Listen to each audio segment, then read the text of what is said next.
बोलिए श्री लक्ष्मी नारायण भगवान की। भाष्यकार भगवान श्री रामानुजाचार्य स्वामी जी महाराज की। विश्ववंद जगदाचार्य श्री त्रिदंडी स्वामी जी महाराज की। हरि ओम। शांति शांति शांति। श्रीमन्नारायण लक्ष्मी नारायण श्रीमन्नारायण लक्ष्मी श्रीमन्नारायण नारायण नारायण श्रीमन्नारायण नारायण श्रीमन्नारायण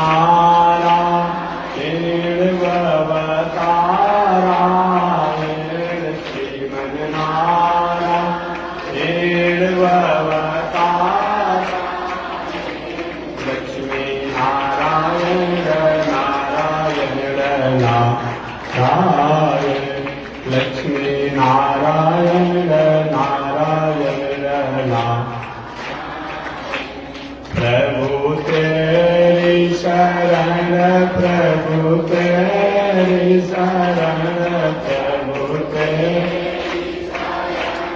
प्रभु तेरी रामजी तेरी शरण समझी तेरी शरण रामजी तेरी शरण समझी तेरी प्रभु तेरी शरण प्रभु तेरी शरण प्रभु तेरी शरण प्रभु तेरी श्रीमन्नारायण नारायण नारायण श्रीमन्नारायण नारायण नारायण लक्ष्मी नारायण नारायण नारायण लक्ष्मी नारायण नारायण नारायण श्रीमन्नारायण नारायण नारायण श्रीमन्नारायण नारायण नारायण। बोलिए श्री लक्ष्मी नारायण भगवान की। अनंताचार्य कृपया वेदांत द्वयपारगम रामकृष्णामृषभक्तं विश्वक्सेन मुनिं भजे। काषायं यज्ञसूत्रं शुचिवपुषि तथा चोर्ध्वपुण्ड्रं सभाले यस्यास्ते दक्षहस्ते कलिकुमतिगिरीन्द्रेन्द्रवज्रं त्रिदण्डं संसाराग्नि प्रशान्त्यै मृतजलममलं दारुपात्रं पवित्रं श्रीविश्वक्सेन सूर्य पदकमलयुगं श्रेयसे संश्रयामि। लक्ष्मीनाथसमारम्भां नाथयामुनमध्यमाम् अस्मदाचार्यपर्यन्तां वन्दे गुरोपरम्पराम्। नारायणाय विद्महे वासुदेवाय धीमहि तन्नो विष्णु प्रचोदयात् तन्नो विष्णु प्रचोदयात्।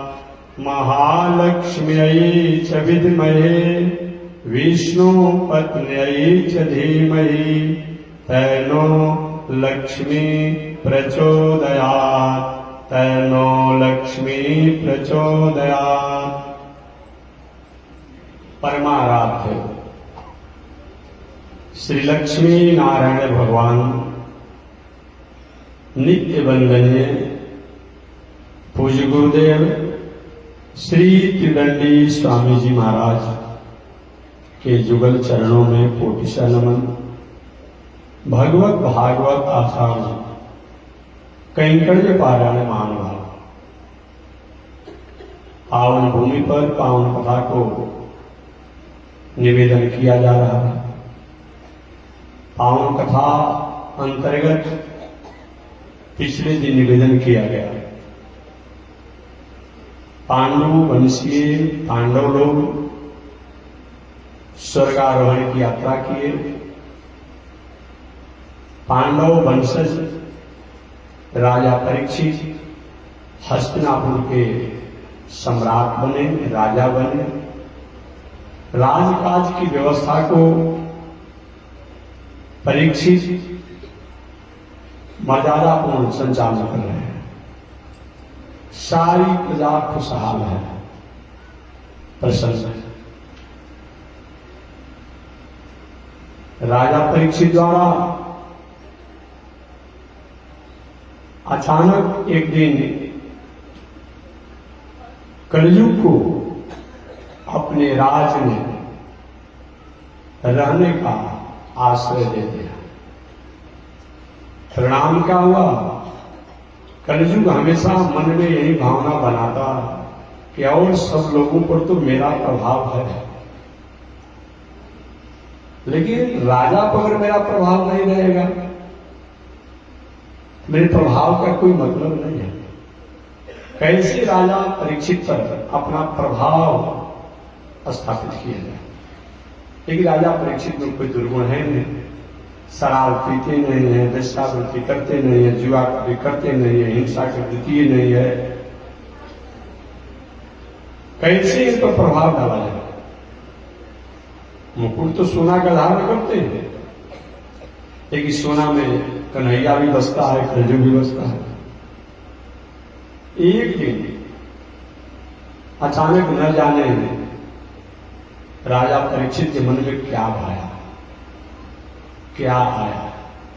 कभी भी गलत व्यक्ति को आप संरक्षण देंगे तो वह गलत व्यक्ति एक न एक दिन आप पर, आपके लोगों पर, आपके परिवार पर, आपकी संस्कृति पर, आपकी मर्यादा पर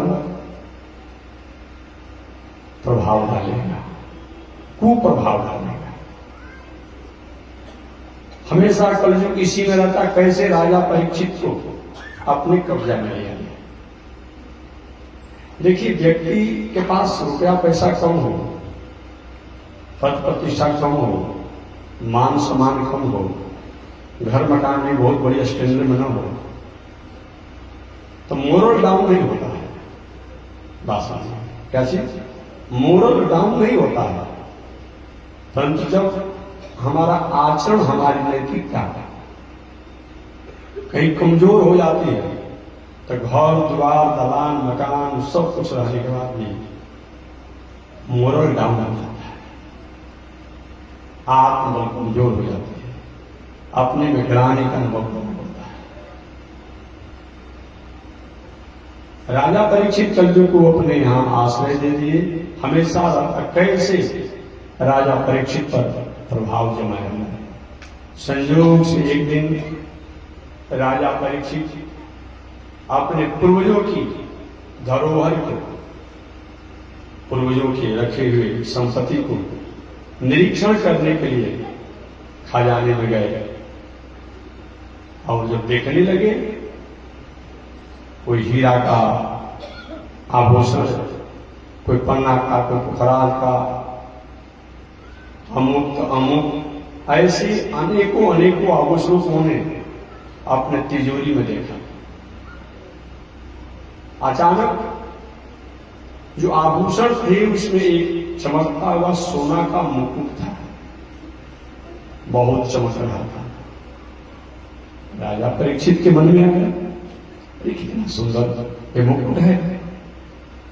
अपने मुकुट को तो जो हमारे वंशियों ने, पूर्वजों ने हमें जो पहना करके राजा बनाया, वो तो मैं पहनता हूं, लेकिन इस मुकुट को पहनते तो अच्छा था। अपना मुकुट को निकाल करके रख दिए, और तिजोरी में जो रखा हुआ था मुकुट, उस मुकुट को उन्होंने धारण कर लिया। बस उसी समय कलयुग उनके सिर पर आ गया। ऐसा क्यों? वो मुकुट कैसा है, क्यों ऐसा हुआ? तो भी सोना का ही मुकुट है, लेकिन वो मुकुट उस व्यक्ति का है जिससे जीवन में उपद्रव किया, उसका नाम है जरासंध। वो जरासंध का मुकुट था। जब जरासंध और भीम दादा का संग्राम हुआ, संग्राम में भीम दादा ने जरासंध का समापन किया, वध किया, मार डाला।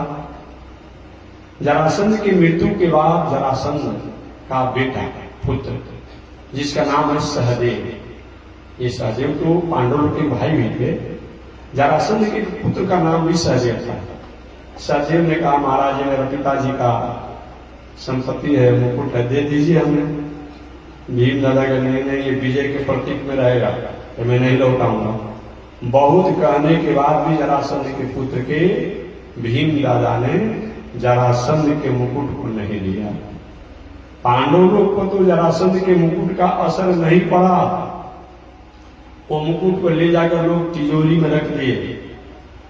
पुनः एक बार मैं याद दिलाऊं, अनीति अन्याय अधर्म द्वारा अगर हम वस्तु व्यवस्था संपत्ति का संग्रह करते हैं, कभी कभी हमारे ऊपर प्रभावी नहीं भी होता है, लेकिन हमारे वंशज, हमारे पूर्वज, हमारे कुल का नाम पर उसका प्रभाव आ सकता है।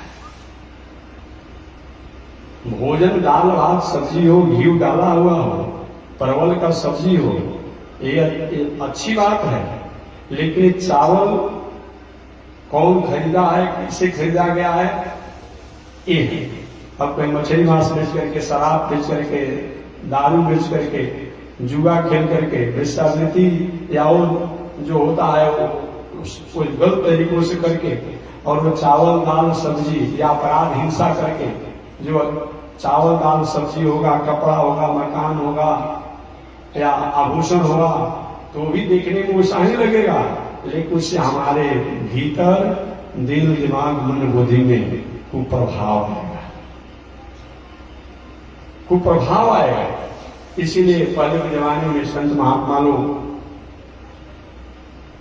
जब भिक्षा भी लेना होता तो जो सात्विक वृत्ति में खान पान रहन सहन उठन बैठन बोलचाल जिसकी अच्छी होती, उन्हीं के यहां का भिक्षा जाती। जरासंध के मुकुट भीम दादा द्वारा तिजोरी में रख दिया गया। ये लोग पहने तो नहीं, इन लोग पर कलयुग का प्रभाव भी नहीं आया, लेकिन ये लोग जो स्वर्गारोहण की यात्रा किए, परीक्षित उस मुकुट को पहन लिए। आप पहन लिए तो उनके मन में भावना जगी, शिकार करते तो अच्छा था, जब कैसा कभी करते नहीं थे।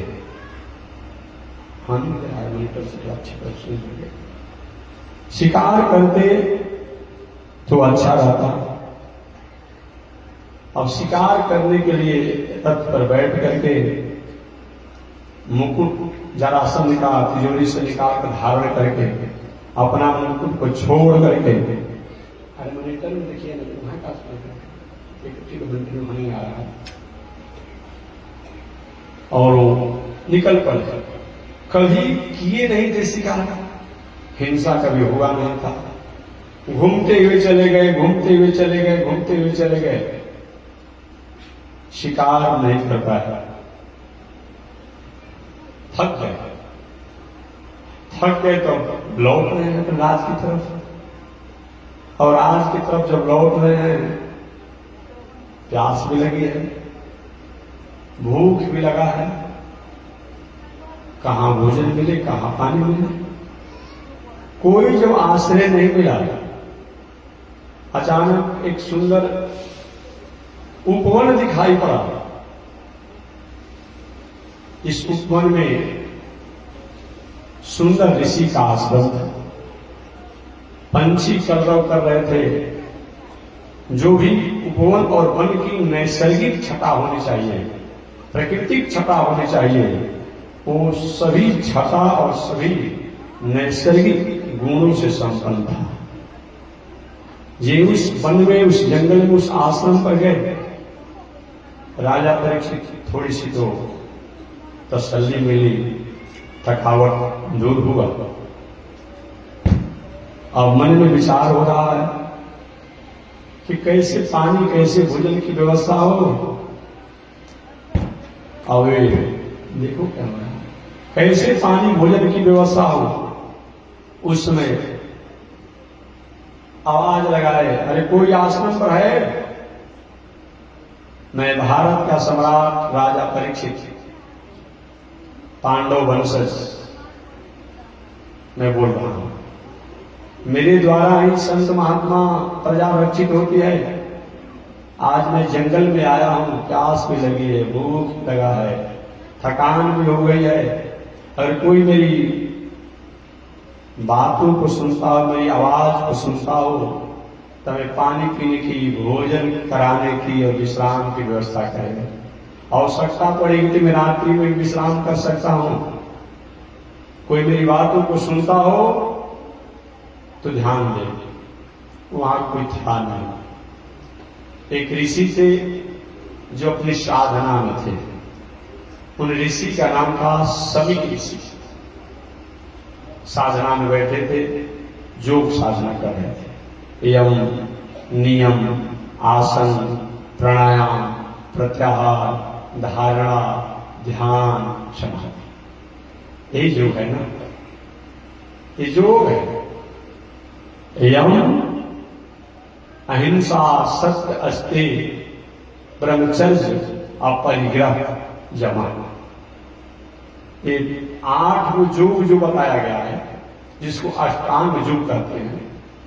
उन 8 योगों में सबसे प्रथम, जैसे कि छत पर आपको चढ़ना है तो सीढ़ी का सहारा लेकर के आप छत पर चढ़ते हैं, चाहे वो लोहा का सीढ़ी हो, ईटा का हो, ढलैया वाला सीढ़ी, जैसे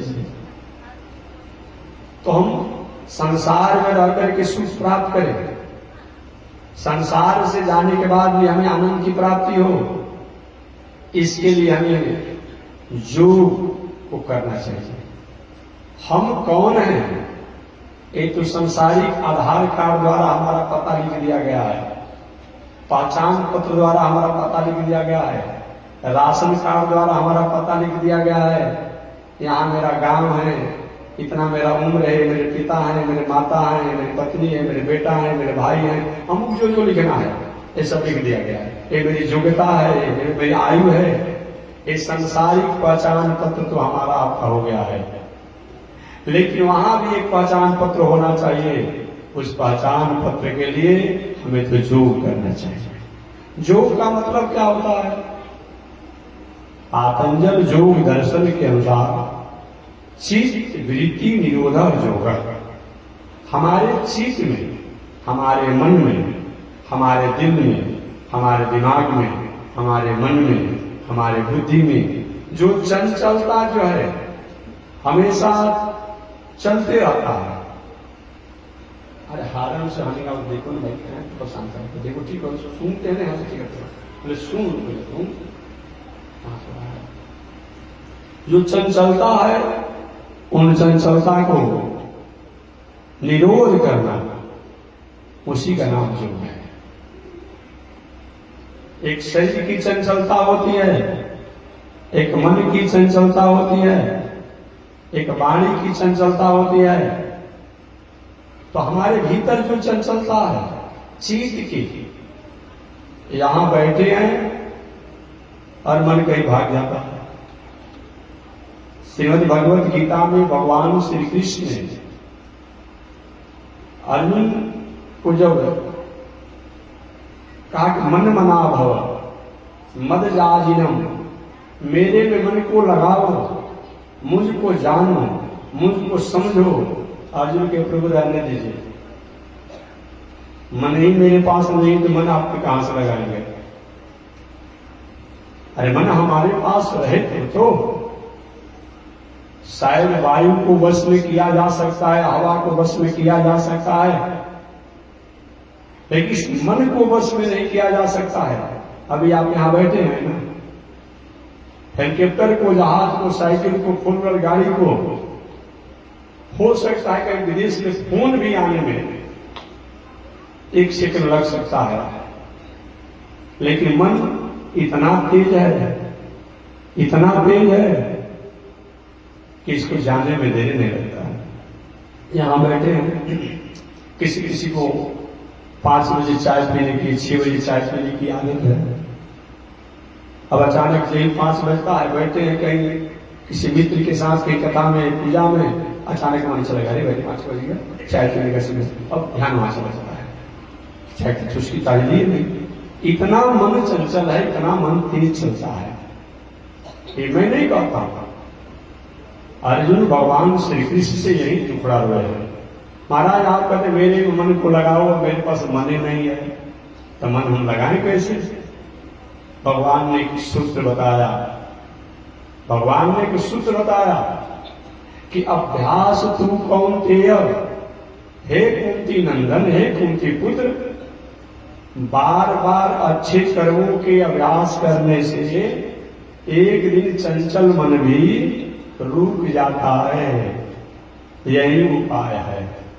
बाकी तो मन को रोका नहीं जा सकता है, लेकिन बार बार अच्छे कर्मों का अभ्यास अगर किया जाए तो चंचल मन को भी रोका जा सकता है। एक व्यवहारिक उदाहरण लेकर आगे में बढ़ जाऊंगा। एक बार एक साधक ने प्रेत को सिद्ध किया था। प्रेत को समझते हैं? किसी को उखाड़ देना, किसी को फेंक देना, किसी को बर्बाद कर देना, किसी को मारना, प्रेत ही काम करता है। तो हमारा आपका मन भी प्रेत जैसा है। अभी कथा में बैठे शांत है, एक ही मिनट में दूसरा के पत्रों बात सुनते लगता है। एक साधक ने प्रेत को सिद्ध किया था। अब प्रेत सिद्ध कर लिया था। प्रेत हमेशा कहता हमारे लिए काम बताइए, ठीक है जाओ उसको मारा हो, काम का क्या है, हमारे लिए काम बताइए, जाओ उसको ठीक कर दो, अमुक कर दो। अब इतना बार बार काम करके आ जाता, मन के भी हाल वही है। और परेशान के साधक मैंने प्रेत को तो सिद्ध कर लिया, लेकिन इतना एक काम पूछता है कि इस काम से ही हम परेशान हैं। एक महात्मा जी के पास गए, महाराज जी मैं परेशान हो गया, मैंने तो प्रेत को सिद्ध कर लिया साधना द्वारा, लेकिन ये परेशान हम ही कर रखा है, काम पूछते रहता है, काम कितना मैं बताऊं।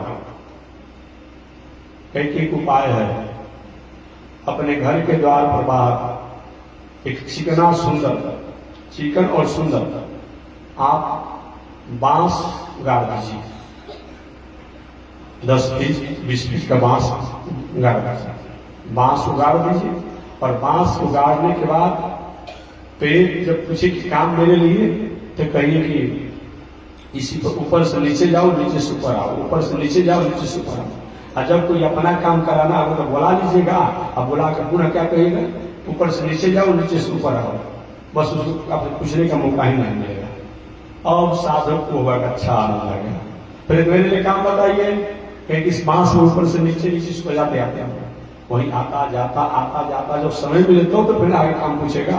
और जब अपना कोई काम करना बुलाते कि इधर आओ, ये काम को आओ, और काम करके पुनः अब आगे जाओ, बांस ऊपर नीचे करो, और उनको राहत मिल गया। तो हमारी आपकी भी हाल यही है। ये मन रूपी हमारा प्रेत जो है, जब को अच्छे कर्मों को बार बार उस करते नहीं रहेंगे, ये क्या करेगा, ये भी उपद्रव करते रहेगा। इसलिए बड़े बड़े संत, ज्ञानी विज्ञानी लोग अपने को जानते हैं कि हम संयमित हैं, हमारा कुछ नहीं बिगड़ सकता है, फिर भी संयम में रहते हैं। मैंने काशी का कथा बताया था ना कि संत जी मरते दम तक वेश्या पूछती रह गई। 4-5 दिन पहले कोई कथा में बताया था, पूछते रह गए उस वेश्या ने काशी में कि महात्मा जी आपकी दाढ़ी असली है कि नकली है। महात्मा जी मुस्कुरा कर रह गए, कभी नहीं जवाब दिए उस वेश्या का। और जब मर गए तो मरने के समय वेश्या, महात्मा मेरे प्रश्नों के जवाब नहीं दिया कि तुम्हारी दाढ़ी है कि असली है कि नकली है। महात्मा जी जो मरे थे सही में साधक थे ना, बैठ क्या पूछा तुमने वेश्या? कि बाबा मैंने पूछा नहीं, आज 40 वर्षों से मैं पूछ रहे थे कि आपकी दाढ़ी जो है ये असली है कि नकली है। महात्मा जी ने दाढ़ी पर हाथ रखते कहा कि मेरी दाढ़ी असली है। वेश्या ने कहा कि जब इतने ही बात बताना था तो 40 वर्ष क्यों लगा दिया? महात्मा जी ने कहा कि हमको अपने पर विश्वास नहीं था, इसीलिए मैं तुम्हारे प्रश्नों को जवाब नहीं दिया। और तुम जा रहे हैं ना, मैं कह कर जा रहा हूं कि मेरी दाढ़ी असर से है। तो अच्छे साधक जो होते हैं वो अपने पर भले पूजा करे, पाठ करे, जप करे, दान करे, तीर्थ करे, व्रत करे, लेकिन अपने पर विश्वास नहीं है, अपने पर उनको विश्वास नहीं होता है, इसीलिए संयम रहते हैं। नीतिकारों ने भी कहा है, मात्रा स्वस्त्रा दुहित्रा वा न विविक्ता सनो भवे। मात्रा स्वस्त्रा दुहित्रा वा, चाहे माता हो, बहन हो, बेटी हो, फुआ हो, मौसी हो, चाची हो, जैसे भी ऐसी नाता वाली स्त्री हो, उन स्त्री के साथ एकांत में बहुत देरों तक, बहुत समय तक बैठ करके हंसी मजाक, हास परिहास नहीं करे, अन्यथा कहीं न कहीं बलवान इंद्रियों ग्रामो, ये इंद्रियों का ग्राम, इंद्रियों का ग्राम माने क्या होता है? हमारा आंख, हमारा वाणी, हमारा कान, हमारा हाथ, ये इंद्रियों का ग्राम है। बलवान इंद्रियों ग्रामो, ये ऐसा इंद्रियों का ग्राम मजबूत है कि कभी कभी बड़े बड़े विद्वान भी फिसल जाते हैं।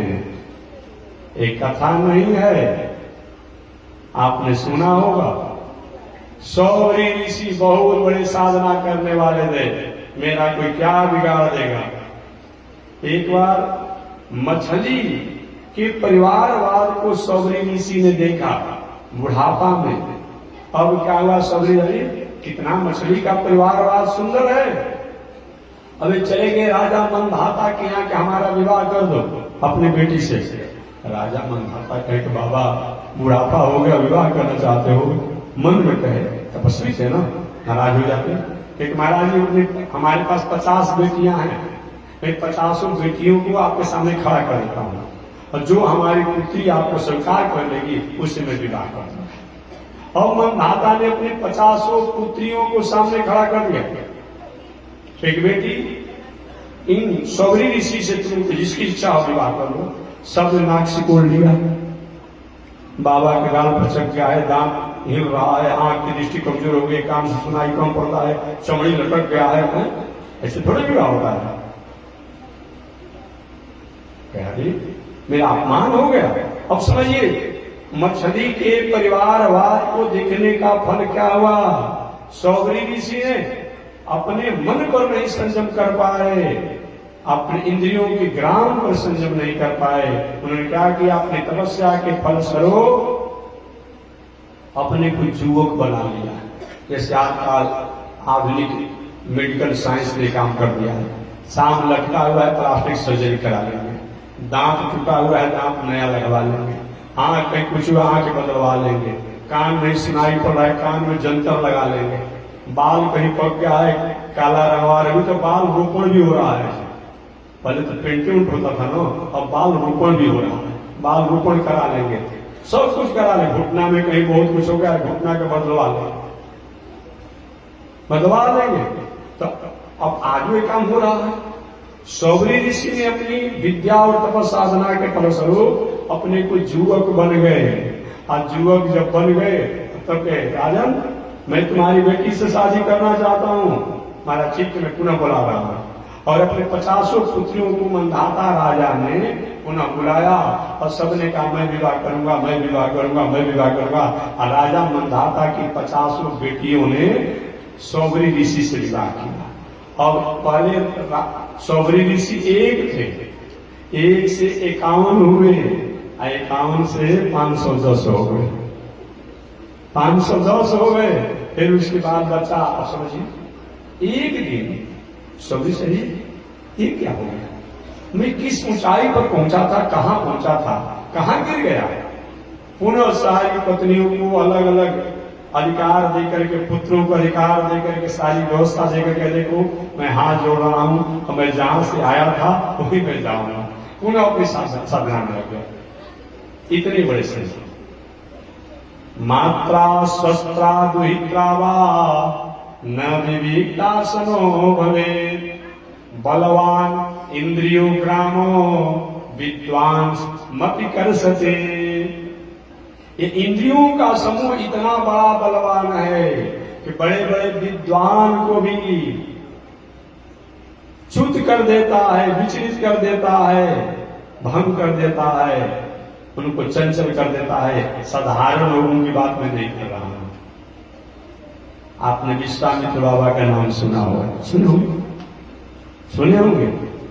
इतने बड़े तपस्वी जिन्होंने हरिश्चंद्र के पिता त्रिशंकु को आकाश में फेंका, आज भी वहीं पर रुके हुए हैं। गायत्री मंत्र के आविष्कारक, जो भी हाइब्रिड के फल हैं, अन्न हैं, सबके आविष्कारक विश्वामित्र बाबा बहुत बड़ी तपस्या साधना करके अब समझिए राजकुमार से ब्रह्मर्षि पद तक को प्राप्त किए, लेकिन विचलित हो गए। मेनका आई, विश्वामित्र बाबा की तपस्या पर पानी फेर दिया। कथा के रूप में नहीं है, शकुंतला उदाहरण है। विश्वामित्र बाबा की बेटी शकुंतला मेनका द्वारा हुई। तो जब विश्वामित्र जैसे संत, और मैंने बताया तो हम और आप होते हैं, मात्रा स्वस्त्रा दुहित्रा वा न विविक्तासनो भवे, बलवान इंद्रियो ग्रामो विद्वान मपि कर्षते। और भी श्लोक थोड़ा कहीं कहीं आगे पीछे अंतर शब्दों को लेकर बताया गया है। एक बार इसी श्लोक को महर्षि वेदव्यास जी अपने चेला या अपने शिष्य जैमिनी ऋषि जी को पढ़ा रहे थे। जैमिनी ऋषि जी को जैमिनी ऋषि ने कहा, गुरु जी ये थोड़ी सी श्लोक हमें असहज लग रही है। कौन सी श्लोक?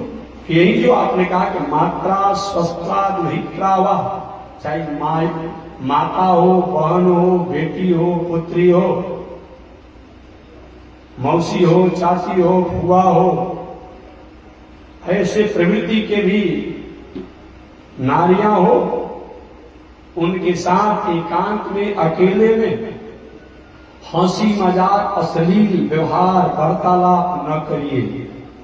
कहीं इंद्रियों का समूह इतना चंचल है कि कहीं हमारी बुद्धि को चंचल कर सकता है, चंचल कर सकता है। जमने के आपने कहा कि विद्वान सुनो भी कर सकते, विद्वान भी कभी कभी चंचल हो जाते हैं।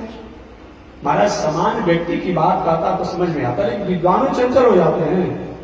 ये बातों को थोड़ा हटा दीजिए। समान लोगों की बात करते कि समान लोग चंचल हो जाता है, विद्वान भी चंचल हो जाते हैं। व्यास जी का समय बताएगा प्रैक्टिकल में, लेकिन श्लोक में कुछ सुधार नहीं करूंगा, संशोधन नहीं करूंगा।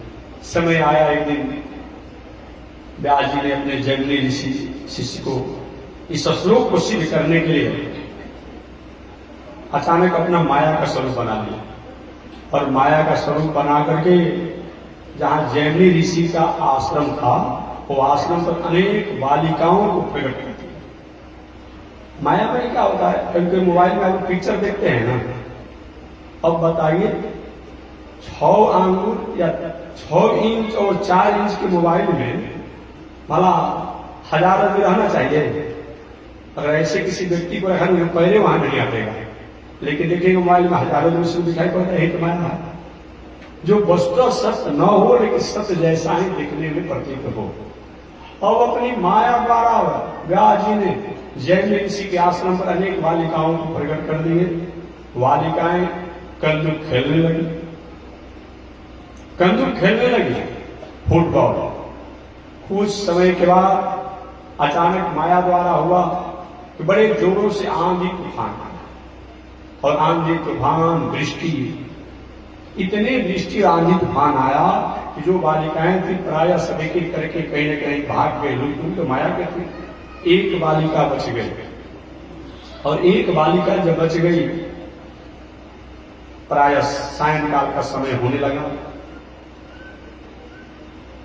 जैमिनी ऋषि कहेगी दया सही से धर्म न दुनिया, दया के समान दुनिया में कोई धर्म नहीं है, दया के समान दुनिया में कोई धर्म नहीं है। अरे ये बालिका जो है इस ठंडा से वृष्टि से कांप रही है, तो क्यों न इसको अपने गुफा में रह करके मैं पेड़ के नीचे रह जाऊं। देखिए दया होनी चाहिए, लेकिन दया का पात्र होना चाहिए। किस पर किस प्रकार का दया हो, छोटा लड़का हो, भोजन भी करता हो, कपड़ा लेता हो और व्यवस्था से मैं नहीं पढ़ूंगा, वहां पर थोड़ा अनुशासन कर देना कि नहीं पढ़े तो भोजन बंद कर देंगे, कपड़ा बंद कर देंगे, सब कुछ खर्चा बर्चा बंद कर देंगे, तो भले खड़ा हो रहे हैं, लेकिन वह खड़ा होना ये क्या है, ये दया है। अरे वही बेटा के जन्म लेने के लिए कौन ऐसा देवालय है जहां के जाकर दुहाई नहीं मांगते हैं कि मेरा एक बेटा हो जाए, और वही बेटा का पटक नहीं पढ़ूंगा कि भोजन नहीं देंगे, कपड़ा नहीं देंगे, रहने नहीं देंगे, तो क्या वो पुत्र से बैर है? नहीं नहीं, उसकी संस्कार और शिक्षा को सुधारने के लिए ये बात कहा गया। तो वहां तो सुनने में आ रहा है वही माता है जन्म लड़किया के लिए क्या क्या प्रयास करती है, देवी देवता संत महात्मा किसी को छोड़ती नहीं है। अब वही लड़का कहीं छोटा अवस्था में जाकर के आग को पकड़ने लगता है, सांप को पकड़ने लगता है, कुआं में जाके झांकने लगता है, अब बार बार करता है, बार बार भाग जाता है। छोटा लड़का क्या करते माता, एक चक्कर मारती है और लड़का रो रहा है, अपना भागना चाहता है। अब समझिए अगर उस माता के पुत्र को कि दूसरा व्यक्ति कहीं मार दे तो शेरनी जैसा हो जाती है। मेरे पुत्र को तो मारने वाले होते कौन हो, मेरा क्या अधिकार होता है, मैं पाल उसको अपना मनाया है। अब वही जब उसका बेटा जब ऐसा करता है तो उसको मारती है, तो क्या मारने में उसका तात्पर्य है?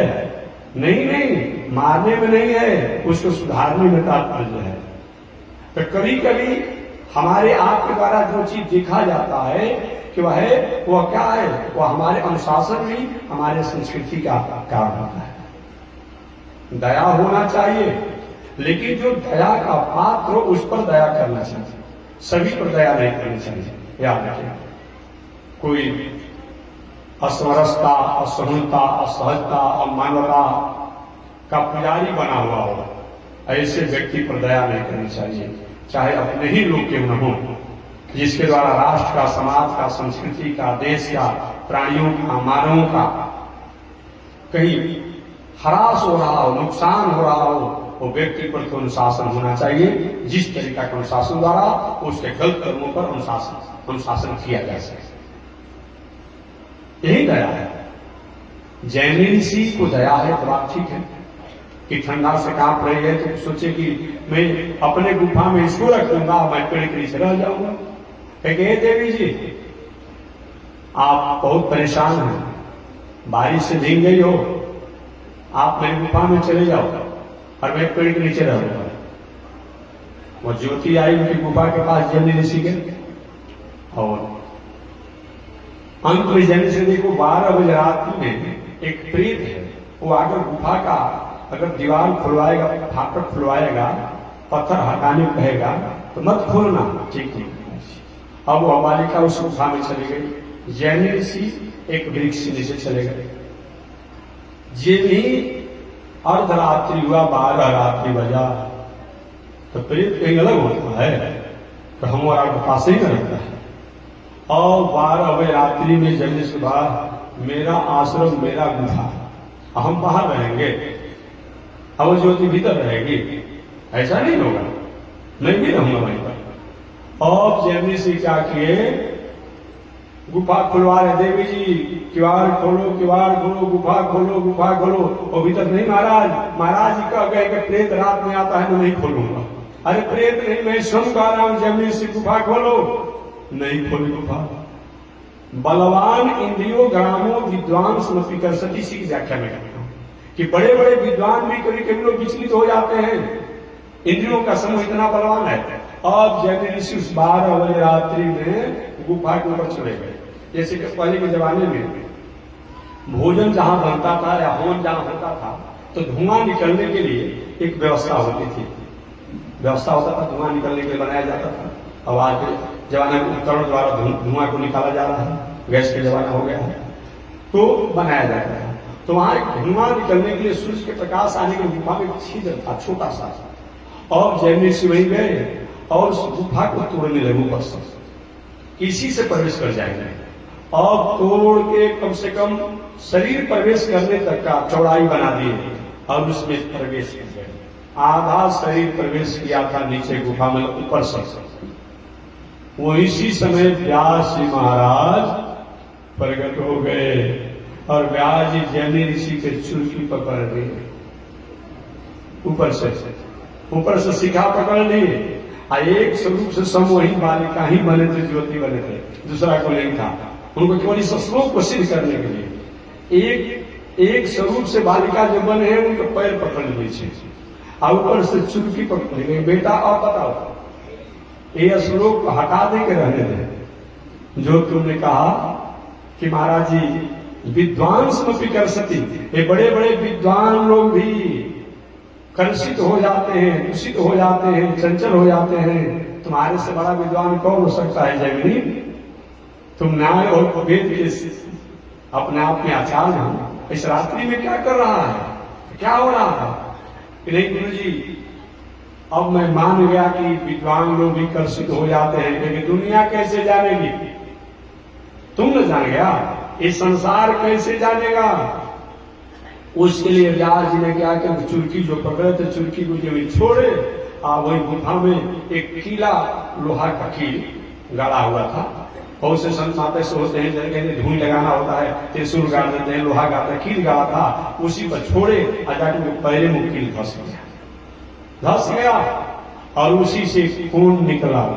उसी खून से जैनी ऋषि ने एक किताब लिखा जिसका नाम है रक्त गीता।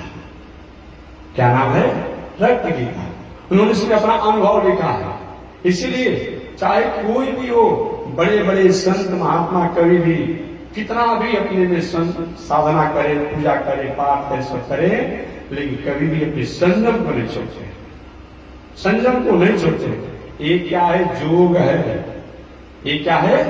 योग है। 8 प्रकार के योग बताया गया है।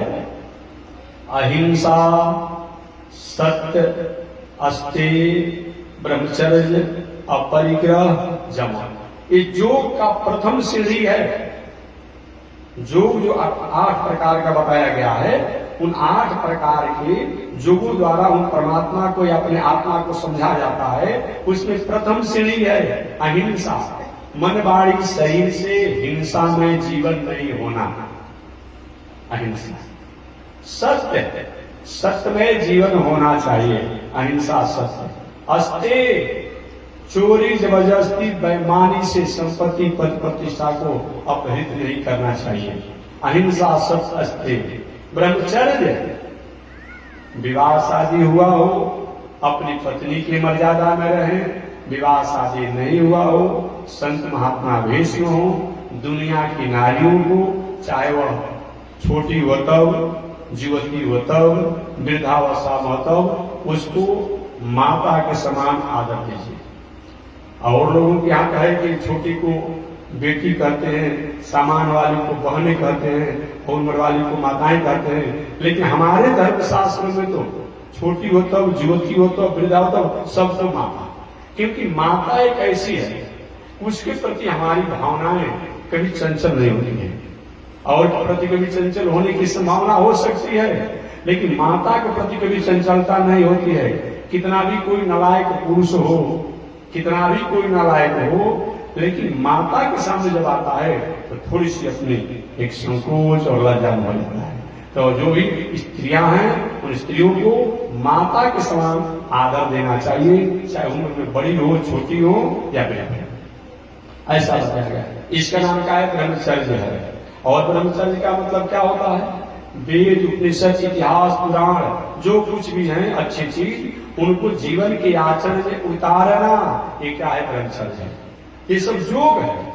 अहिंसा, सत्य, अस्तेय, ब्रह्मचर्य, अपरिग्रह, और मने नहीं, आग्रह मने ग्रहण करने योग। जो नहीं ग्रहण करने योग्य हो उसको नहीं स्वीकार करना, अर्थात प्रायश्चित के धन संपत्ति नहीं लेना। अब कोई व्यक्ति बहुत बड़ा अपराधी हो, जुर्मी हो, आपने 2-4 लाख रुपया लेकर के उसका बिलर बन गए, जानते हैं कि हिंसा करता, अपराध करता, लूटता है, डकैती करता है और उसका बिलर बन गए। और गलत तरीका से धन संपत्ति कमाने की कोशिश नहीं करना।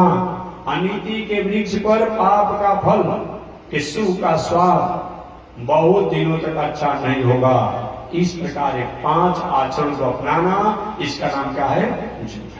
क्या क्या? अहिंसा, सत्य, अस्तेय, ब्रह्मचर्य, अपना। ये योग का प्रथम सीढ़ी है, ये प्रथम सीढ़ी है। और दूसरा नियम। नियम माने क्या होता है? धृति, क्षमा, संतोष, लोभ, ये नियम है। विषम से विषम परिस्थितियों के आने के बाद भी धैर्य होना चाहिए, धीरता होना चाहिए।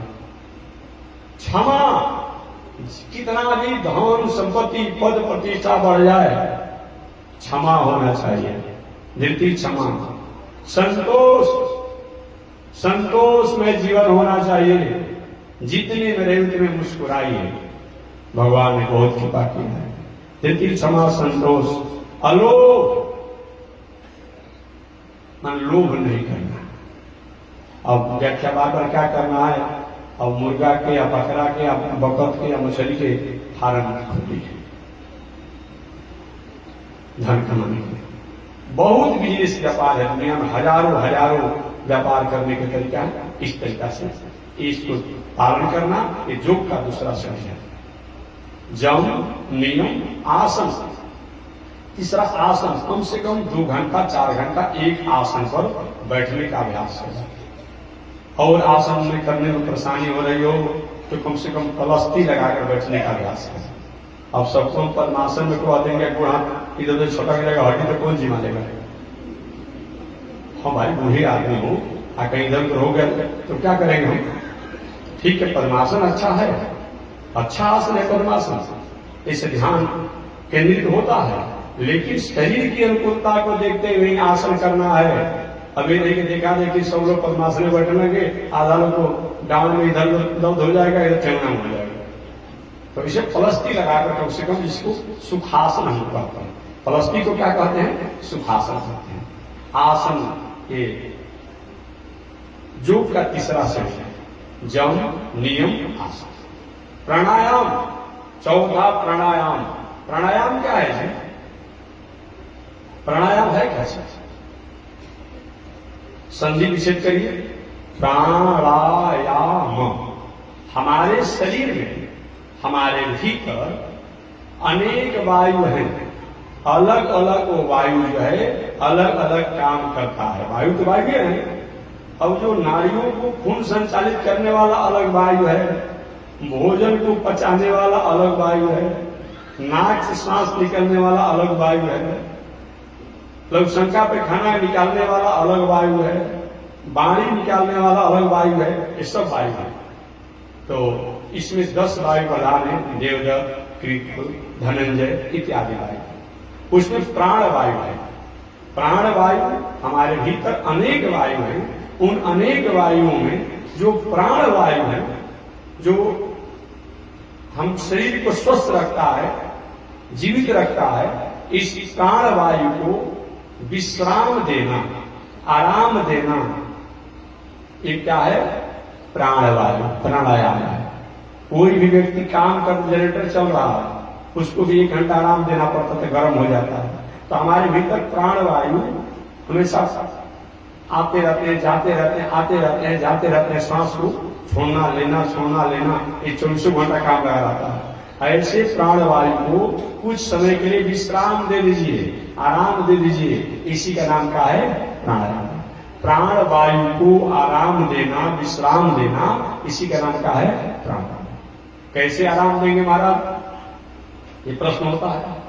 हम जब बैठे हैं तो आप लोग अपने नासिका छिद्रों से श्वास को खींचते हैं, कुछ देर तक उसको रोकना, और रोक करके फिर धीरे धीरे उसको छोड़ना, इसका नाम क्या है? प्राणायाम। इसी को कुंभ, पूरक और रेचक के नामों से जाना जाता है। कुंभक का मतलब क्या होता है?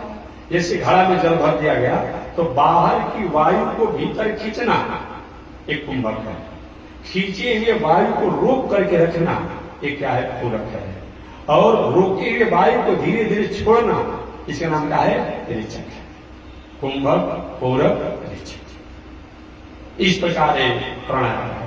तो हमारे भीतर जो प्राणवायु है उनको कुछ समय के लिए विश्राम देना। इससे होता क्या है? ऐसे करने से होता क्या है? जैसे व्यवहारिक बात कर दूं, जैसे कि आप 1 मिनट के लिए अपने सांसों को खींचिए, श्वास को अपने बाहर के वायु को खींचिए, पुनः दूसरे मिनट में अपने वायु को भीतर रोके रहे, छोड़िए मत। आप पुनः तीसरे मिनट में वायु को छोड़िए। एक प्राणायाम है, एक प्राणायाम है, इसी को प्राणायाम कहते हैं। इसको करने से क्या होता है? ऐसे अगर हम योग की प्राणायाम करते हैं, प्राणायाम महाबल, ये प्राणायाम जो है हमारे शरीर के लिए महाबल है। ये प्राणायाम हमारे शरीर के लिए महाबल है। ये होता क्या है? जब हम प्राणायाम करते हैं तो प्राणायाम करने से हमारे शरीर में अनेक सेल होते हैं। तो पढ़े लिखे लोग जानते होंगे, या कोशिकाएं होती है। अनेक सेल और कोशिकाएं होती है जो काम करते करते करते करते वो डेड हो जाती है, रोगी हो जाती है, अस्वस्थ हो जाती है। जैसे जनरेटर चल रहा है, कभी कभी तार जल जाता है, कभी कभी मोबिल जल जाता है, तो बदलना पड़ता है ना। तो हमारे शरीर में जो श्वास लेने से छोड़ने से, लेने से छोड़ने से या करने से, एक हमारे शरीर के कुछ कोशिकाएं या कोई कामों को करने से वो डेड हो जाती है या अस्वस्थ हो जाती है या कमजोर हो जाती है, बीमार हो जाती है। तो जब हम प्राणायाम करते हैं तो प्राणायाम करने से ये डेड कोशिकाएं जो है, डेड सेल जो है, मरे हुए जो सेल जो है, वो लवसन का हमारे, पैखाना हमारे, आंख के, कान के, नाक के, इन छिद्रों द्वारा बाहर निकल जाते हैं। और जो कमजोर रोगी कोशिकाएं हैं, सेल जो है, वो प्राणायाम करने से स्वस्थ हो जाते हैं, मजबूत हो जाते हैं। ये विचार करके भी प्राणायाम करना चाहिए। आध्यात्मिक तरफ से अगर बात किया जाए तो प्राणायाम करने से हमारा दिल, दिमाग, मन, बुद्धि, चित्त कहीं चंचल होकर कहीं भटकता है किसी गलत मार्गों में, उस प्राणायाम के द्वारा हमारा मन पवित्र होता है, आत्मा पवित्र होता है, बुद्धि पवित्र होता है, विवेक पवित्र होता है, इंद्रियां पवित्र होती है। इसीलिए भी प्राणायाम करना चाहिए। योग जितने हैं उन सभी योग का कारण प्राणायाम ही है। अधिक देरों तक अगर हम प्राणायाम करते हैं तो प्रत्याहार कहलाता है। वही प्रत्याहार जब और अधिक देरों तक करते हैं तो जम, नियम, आसन, प्राणायाम, प्रत्याहार तो धारणा कहलाता है। और वही और अधिक देरों तक जब प्राणायाम करते हैं तो एक ध्यान, और ध्यान में एक बिंदु पर केंद्रित हो जाते हैं, ध्यान कहलाता है। और वही ध्यान करते करते जब शरीर का भान छूट जाता है तो वही समाधि हो जाती है, उसी का नाम समाधि। यही जो आज क्या हो गया, रोज टेलीविजन पर लोग योगा सीख रहा है, नाम क्या रखा गया? योगा। और योगा में हो क्या रहा है? सुबह 5 बजे जगे, पेट को पचकाया फुलाया, पचकाया फुलाया, अनुलोम विलोम कर रहा है लोग, सांस को खींचता है छोड़ता है, खींचता है छोड़ता है। और ये भी टेलीविजन का चैनल बंद हुआ, प्राणायाम दिखाने वाला, योग दिखाने वाला, अब जाकर सबसे पहले अब अंडा का जप हो रहा है। एक ऐसा योग, एक ऐसा योग, इस योग से क्या मिलेगा? सबसे प्रथम बताया अहिंसा। योग का सबसे प्रथम श्रेणी का है अहिंसा, अब वही आपने छोड़ा नहीं। इसीलिए हम योग करें, लेकिन योग के साथ साथ हम संयोग भी करें, सत्वृत्ति पर भी रहें। इस प्रकार ये योग करने। तो मैं निवेदन करना चाह रहा था कि राजा परीक्षित जिस ऋषि के आश्रम पर गए, वो ऋषि योग साधना में थे। उन ऋषि का नाम था समीक ऋषि। राजा परीक्षित आवाज लगाए, अरे कोई है? मैं भारत का सम्राट बोल रहा हूं, मेरा नाम राजा परीक्षित है, मेरे द्वारा प्रजा रक्षित होती है, संत महात्मा रक्षित होते हैं। आज मैं शिकार करने गया था, शिकार तो नहीं कर पाया, लेकिन मैं थक गया हूं, भूख भी लगी है, प्यास भी लगा है, और हमारी अगर अनुकूलता पड़ेगी तो मैं विश्राम भी कर सकता हूं, आश्रम पर व्यवस्था कोई करे, आवाज नहीं आई। राजा परीक्षित इसके पहले कभी जाते थे संत महात्मा के आश्रम पर, तो शिष्टाचार में जाते थे। जूता जहां रखने का जगह जूता रख देते, जहां और छाता रखने का छाता रख देते, जो जहां रखने का जगह है वहां रह करके मर्यादा में जाते। लेकिन उस दिन वो भूल गए, क्योंकि जरासंध का मुकुट पहने हैं ना, बुद्धि बिगड़ गई है। अब गए, अच्छा ये तपस्वी साधक ऋषि जी तपस्या कर रहे हैं, ये तपस्या कर रहे हैं तो हमको देख करके आंख बंद करने की सेवा नहीं करना पड़ेगा, ऐसा तो नहीं है।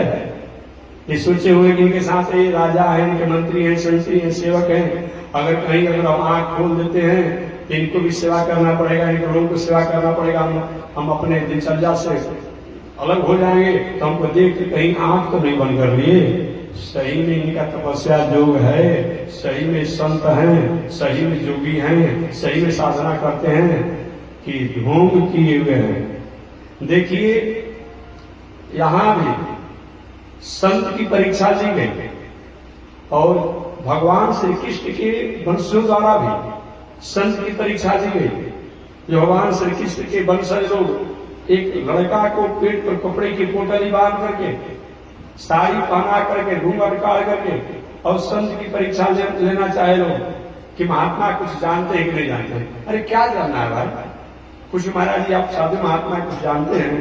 अरे भाई जो जानते हैं कथा प्रवचन पूजा पाठ जानते हैं, अब क्या जानना है?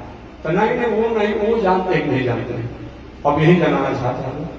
अब मान लीजिए पूजा पाठ करते हैं तो क्या पेड़ उखाड़ के फेंकेंगे, पहाड़ उखाड़ेंगे, यही हम काम करेंगे? अरे भाई हम पूजा पाठ करते हैं, पूजा पाठ करते हैं, कथा प्रवचन करते हैं। अब सभी ऋषि की परीक्षा लेना चाहे यहाँ भी लोग, और वहां जदवंशी बालकों ने सप्तऋषियों को पिंडारक क्षेत्र में परीक्षा लेना चाहा, दोनों का परिणाम क्या हुआ वो आप जानेंगे, कथा के माध्यम से जानते हैं। अब कुछ बोले नहीं महात्मा, क्योंकि समाधि में थे ना, कहीं प्राणायाम तक योग साधना में होते तब तो ठीक बात है, लेकिन इस समाधि की स्थिति में थे, कुछ बोल नहीं पाए। अंत में क्या कि राजा परीक्षित जूता पहने थे, छाता लिए थे, और धनुष जो था वो धनुष के एक कोण से, नोक से एक मारा हुआ, बगल में कहीं काला नाग था, मारा हुआ किसी कारण से। अब उसी सर्प को धनुष के कोण से उठाए, और उठा करके स्वामी ऋषि के गले में, कि अगर कहीं सही में संत साधना में होंगे तब तो इस मरे हुए सर्प से भयभीत नहीं होंगे। अचानक कहीं ढोंग किए होंगे, हमको देख करके आंख बंद करके अचानक आंख खोल देंगे। लेकिन सही में संत की साधना तो सच्ची थी, उस सर्प लपेटने का कोई शरीर का बाहरी भान भूले थे, योग साधना समाधि में थे। राजा परीक्षित भला बुरा बोलते हुए चल इन संतों की मैं रक्षा करता हूं, प्रजा की रक्षा करता हूं। एक बार इनके आश्रम पर आया, एक पानी को नहीं पूछे, भोजन को नहीं पूछे, विश्राम को नहीं पूछे, बोलते हुए भी चले गए। और जे भी अपने राज में गए, राज में जाने के बाद जूता खोले, छाता रखे, राज मुकुट को खोले, तो राज मुकुट खोलते, अरे ये क्या हो गया, ये तो बहुत बड़ा मेरे द्वारा अपराध हो गया। संत अपना भला बुरा जो भी तपस्या साधना कर रहे थे, मैं उनकी तपस्या में भंग करने के लिए उनके मरे हुए सर्प को गले में लपेट दिया, बहुत बड़ा मैं अपराधी हूं।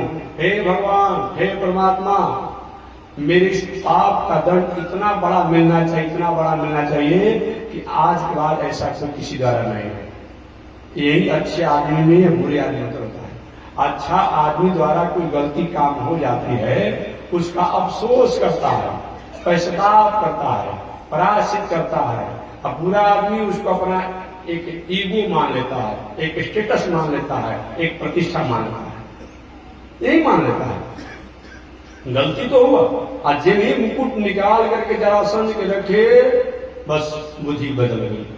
क्योंकि मुकुट जो है हिंसा करने वाला जरासंध का था, तामसी वृत्ति में रहने वाला जरासंध का था, अत्यंत बुद्धि बिगड़ गई। अफसोस कर रहे हैं, क्या मतलब होता है राज का। जो वंशियों ने, जो मेरे पूर्वजों ने संत महात्मा विद्वान ब्राह्मणों धर्म की रक्षा किया, आज मैंने अपराध कर दिया उन संतों के साथ, मेरे जीवन जीने का क्या मतलब होता है। लेकिन अब जो हो गया सो हो गया। धनुष से बाण निकल गया, मुंह से वाणी निकल गई, क्या होने वाला है, अब तो कुछ होगा नहीं। अफसोस कैसे इसका पश्चाताप किया जाए, कैसे इसको मार्जन किया जाए। इधर समिक ऋषि का पुत्र और जिसका नाम था श्रृंगी, और उसका मित्र जो है गौरव और जो थे, अचानक खेलते खेल रहे थे अलग कहीं आश्रम से हट करके, छोटी अवस्था में थे, आए कि चले अब अपने आश्रम पर चले। और जब ही अपने आश्रम पर आया तो आश्रम पर आकर के देखे श्रृंगी ने, मेरे पिता समाधि में बैठे हैं, मेरे पिता के गले में मारा सर्प जो है अपने आप लपेटा हुआ है। फिर तो गौर से लेकर जिंदा तो सर्प नहीं है, कहीं तपस्या का समय में आकर के गले में लपटा गया हो और डस भी दिया हो। जब गौर से देखे तो नहीं तो मारा सर्प है, मारा सर्प। मेरे पिता तपस्या साधना में और मारा सर्प को लपेट दिया। तो जो समिक ऋषि के पुत्र श्रृंगी हैं, उनका एक मित्र था, कहा कि मैंने देखा एक राजा आए थे, अपना नाम परीक्षित बताए, हस्तिनापुर के सम्राट बताए, वही पानी के भोजन की कामना करते, विश्राम की कामना कर रहे थे, व्यवस्था नहीं हुआ, आवेश में आकर के उन्होंने मरा हुआ सर्प जो है लपेटा, मैंने देखा। अब समिक ऋषि का पुत्र जो श्रृंगी था, अरे ऐसा भी साहस, आखिर तो ऐसा राजा करता है, इस राजा के संरक्षण में संत महात्मा धर्म रहते हैं, और राजा ही जब ऐसा करेगा ताकि प्रजा कहां जाएगी, संत महात्मा लोग कहां जाएंगे, कि उसको राजा होने का अभिमान हो गया है। तो मैं भी ऋषि पुत्र हूं, मैं उसको दंड दूंगा। और समिक ऋषि के पुत्र श्रृंगी ने अपने हाथ में जल लिया और जल लेकर संकल्प किया कि जो मेरे पिता के साथ ऐसा व्यवहार किया है, तपस्या के अंतराल में काला नागों को मरा हुआ गले में लपेटा है, इसी काला नाग का वंशज जिंदा उस राजा को दसेगा तो तक्षक नाग है और उससे उसकी मृत्यु होगी। यह छोटी सी अब बड़े जोरों से रोने लगी श्रृंगी। जब कुछ देरों तक रोए तो अचानक समाधि भी टूटने की समय हो ही गया था समिक ऋषि का। बेटा क्यों रो रहे हो, क्या बहुत देर तक मैं योग साधना में था इसी से क्यों रो रहे हो। नहीं, इससे मैं नहीं रो रहा हूं। एक राजा आया था, अपना नाम परीक्षित बताया, भारत का सम्राट बताया, हस्तिनापुर का सम्राट बताया, और मरा हुआ सर्प आपके गले में लपेट दिया। मैंने उसको साफ दिया है, उसको समझ में आ जाएगा, याद हो जाएगा। अरे क्या किया, साफ दिया। राजा साफ का नहीं होता है बेटा, राजा द्वारा हम संरक्षित होते हैं, अन्यथा हिंसक जीव, हिंसक लोग जो हैं वो प्रहार करते रहेंगे। अब तूने बहुत बड़ा अपराध किया, राजा को साथ नहीं देना चाहिए। बेचारा भूखे प्यास से आया था, उसको जल नहीं मिला, पानी नहीं मिला, और कुछ कर ही दिया। संत है, कोई चंदन का माला लगा दे, कोई माला लगा दे तो उतना ही प्रसन्न होंगे, और कोई दूर फेंक कर भाग जाए तो उतना ही प्रसन्न होना चाहिए। संत को ऐसा होना नहीं चाहिए। तुमने क्या किया, बहुत बड़ा अपराध किया तुमने। और समिक ऋषि कहे, हे भगवान, मेरे पुत्र अपरिपक्व जो है, इसके द्वारा बहुत बड़ा अपराध हुआ है, इस अपराध को आप क्षमा करें और उस राजा का मंगल करें। लेकिन अब हो क्या सकता है, वो तो साफ हो चुका है। श्रृंगी ऋषि, समिक ऋषि ने अपने शिष्य गौरव मुख को कहा, बेटा जाकर के कम से कम राजा परीक्षित को सूचना तो दे दो कि आज के 7वां दिन जो तक्षक नाग के काटने से मरने का जो साफ लगा है, तो 7 दिनों में अपना मृत्यु को कम से कम सुधार लेंगे। वही समिक ऋषि के शिष्य गौरव मुख जाकर के हस्तिनापुर में और सूचना दिया, महाराज आपने जिस समिक ऋषि के गले में सर्पों को लपेटा, उनके पुत्र श्रृंगी ने आपको साफ दे दिया है कि आज की 7वां दिन तक्षक नाग के काटने से मृत्यु होगी। आपको अपना मृत्यु को सुधारना चाहिए और मंगल करना चाहिए। साप की बात सुनते ही राजा परीक्षित कहे, ऋषि कुमार ने हमारे साथ बहुत बड़ा अन्याय किया, बहुत बड़ा अन्याय किया। लोग हैरान हुए, अन्याय? हाँ, बहुत बड़ा अन्याय हुआ। 7 दिन का मौका दिए। अरे 7 सेकंड भी हमें जीने का अधिकार नहीं होता है, लेकिन 7 दिन हमें जीने का मौका जो दे दिए, ये बहुत बड़ा अन्याय किया। 1 सेकंड भी मैं जीने का अधिकारी नहीं हूं। इतना बड़ा अपराध मेरे द्वारा हो गया। मेरे पूर्वज जो आदर करते थे, मतलब मैं जीने का अधिकारी नहीं हूं। लेकिन जब साप लगा है, 7 दिन मौका है, इस मौका को मैं निश्चित रूप में मंगल करूंगा, इस मौका का मैं लाभ प्राप्त करूंगा। इस प्रकार विचार करके गौरव लौट गए समीक ऋषि के शिष्य। अब राजा परीक्षित आओ देखे न ताव देखे, कोई तैयारी नहीं। अपने पुत्र जन्मेजय को बुला के, बेटा मैं तुम्हारा अभी राज्याभिषेक कर रहा हूं। अरे पिताजी ये क्या कर रहे हैं, अभी मैं छोटा हूं। कहीं तो हमारे कुल खानदान की परंपरा हो गई है। मैं भी जब छोटा अवस्था में था तो हमारे दादा ने हमको बैठाया था। हमारे दादा भी जब छोटा थे तो उनके पिताजी चले गए थे, तो परंपरा हो गई है। वही जन्मेजय को राजगद्दी पर परीक्षित बैठा कर गए और सब कुछ छोड़ करके, सब कुछ छोड़ छाड़ करके एक झीनी सी धोती पहन करके और जंगल की राह पकड़ लिए और जाते जाते उत्तर प्रदेश के मुरादाबाद जिला, उत्तर प्रदेश के मुजफ्फरपुर जिला के सुकताल क्षेत्र में, शुक्ल क्षेत्र में गंगा के पावन तट पर जाकर के बैठ गए अनशन में कि जब तक ये पंचभौतिक शरीर, जिस शरीर द्वारा पाप मैंने किया है, ये समाप्त नहीं हो जाएगा, तब तक मैं इस स्थान को छोड़ूंगा नहीं। यह घटना, यह समाचार पूरी दुनिया में फैल गए। अरे राजा परीक्षित को साप लगा है, इतना बड़ा धर्मात्मा। हम सब लोग अपनी अपनी साधना को समेटे और उसकी मृत्यु को मंगल करना है। साप को तो हम रोक नहीं सकते, लेकिन मृत्यु को मंगल करने के लिए हम सब चले और सभी संत महात्मा लोग वहां पहुंचे। आगे सूर्य जी कहते हैं कि जब परीक्षित गंगा के तट पर बैठ गए तो उसी समय हर तीर्थों को जो पवित्र करने वाले संत महात्मा ऋषि लोग हैं, ये महात्मा लोग अपने अपने शिष्यों के साथ अपनी साधना को समेट करके और गंगा के पावन तट पर सुकताल क्षेत्र में आए। वह ऋषि कौन है? अत्रि ऋषि, वशिष्ठ ऋषि, चैवन ऋषि, शरद्धान, भृगु, अंगिरा, पराशर, विश्वामित्र, भरद्वाज, गौतम, व्यास जी, नारद जी और भी अनेक ऋषि लोग उन पावन स्थानों पर पहुंचे। बड़े बड़े धर्मात्मा, अमलात्मा, विश्वात्मा, प्रवृत्ति के सभी लोग वहां पर एकत्रित हुए और सब लोग हैरान। राजा परीक्षित ने कहा, महाराज मैं बहुत समय आप लोग का नहीं लूंगा, मैं आप सब लोग को प्रणाम करता हूं और मैं तो कहता हूं कि ऋषि पुत्र ने हमें श्राप नहीं दिया, बल्कि हमें तो वरदान दे दिया, आशीर्वाद दिया। सभी सर क्या कहते हो राजन, आज के 7 दिन तक तुम 7 दिन तक के मेहमान हो और तुमको वरदान मिला है? कि महाराज ये वरदान नहीं है। आप जैसे एक संत को बुलाने के लिए कितना खर्चा करना पड़ता है, कितना आग्रह करना पड़ता है, तब आप संत महात्मा थोड़े समय के लिए आते हैं और आज बिना बुलाए आप हजारों की संख्या में संत लोग गंगा के तट पर पहुंच गए, तो मैं इसको साफ कैसे मानना? मैं तो वरदान मानता हूं, इसलिए आप सभी लोग मैं प्रणाम करता हूं और मैं आप लोग से ही प्रार्थना करूंगा कि जो व्यक्ति मरने की तैयारी नहीं किया है, मरने की तैयारी नहीं किया है, मरना निश्चित हो, वो व्यक्ति को क्या करना चाहिए? मरने की तैयारी नहीं किया हो और मरना निश्चित हो।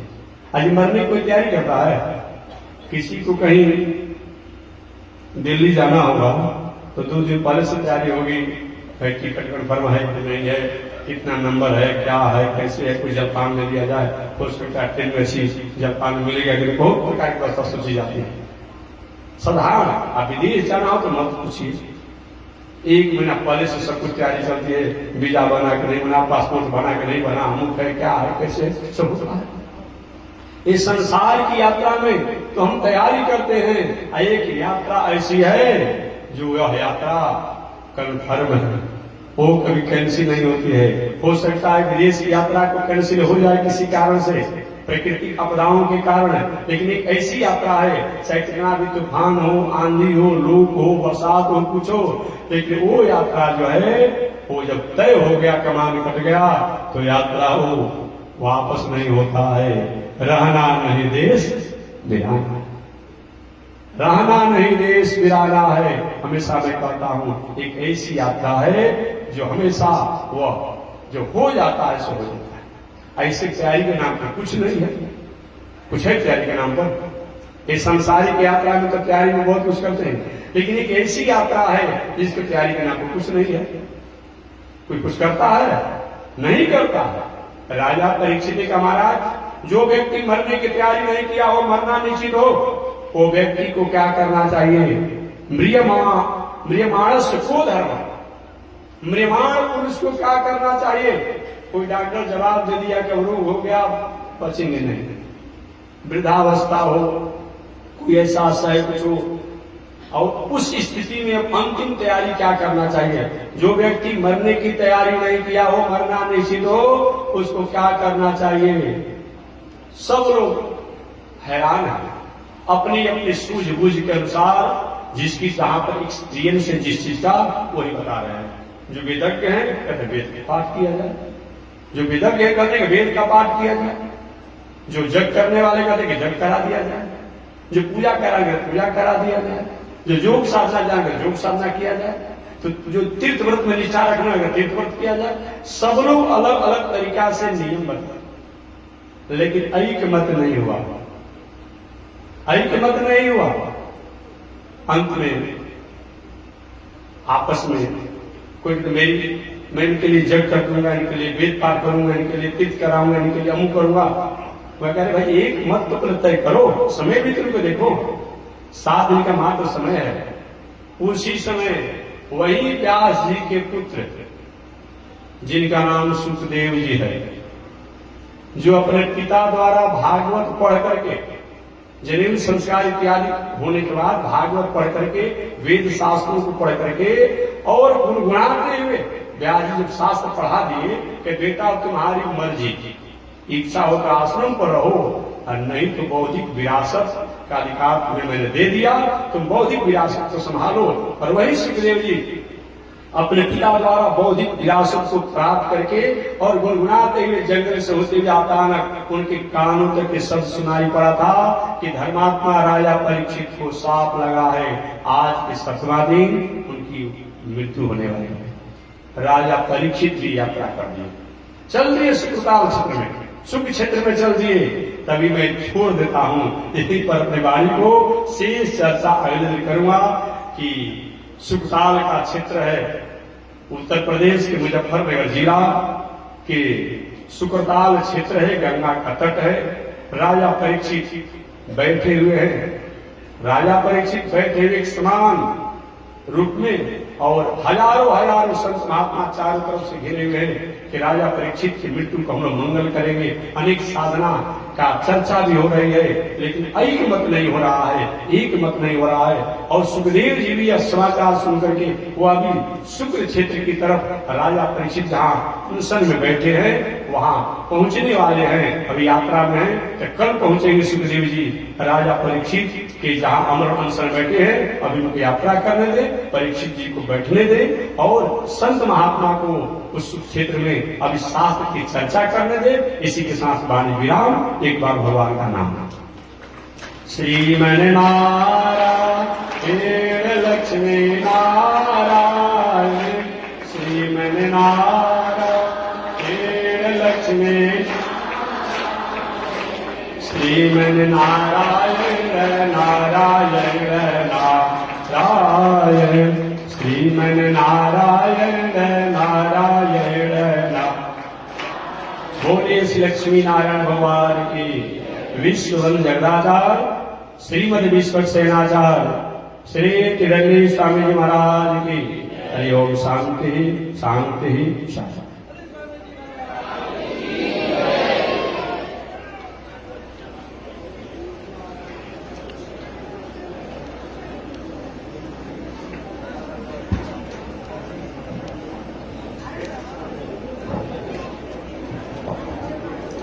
ओम चंद्रमा मनसो जातः चक्षो सूरजो अजायत श्रोत्राद्वायुषप्राणसमुखादिनिरजायत श्रीश्रुते लक्ष्मी सुवर्ण्या वहोरात्रे पार्श्वे नक्षत्राणि रूपमस्म्यो व्यातम् इकैनिकाळा मुम्बैकाळ सर्वलोकं मयिकाळ कासायमिलग्यसूत्रम् शुचिवंसि तथा चोर्वपुण्ड्रं च वाद यस्यास्ते दक्षहस्ते कलिकुमतिगिरीन्द्रेन्द्रवज्रं त्रिदण्डं संसाराग्निप्रशान्ते मृतजलममलं दारुपात्रं पवित्रं श्रीविश्वक्सेन सूर्ये पदकमलयुगं श्रेयसे संश्रयामि अमरराजशूद्रशलमतिरसुर्याप्रसवभो कृतज्ञो दुरमानि स्मर परवशो वञ्चनपर त्रिशंसापापेश कथमामितो दुर्गजलदे प्रपाराधुत्रीणस्तव परिचरेयं शरणयो लक्ष्मीनारायण भगवान की विश्ववन्दनाचार्य श्री त्रिदंडी स्वामी जी महाराज की हरि ओम शांति शांति शांति।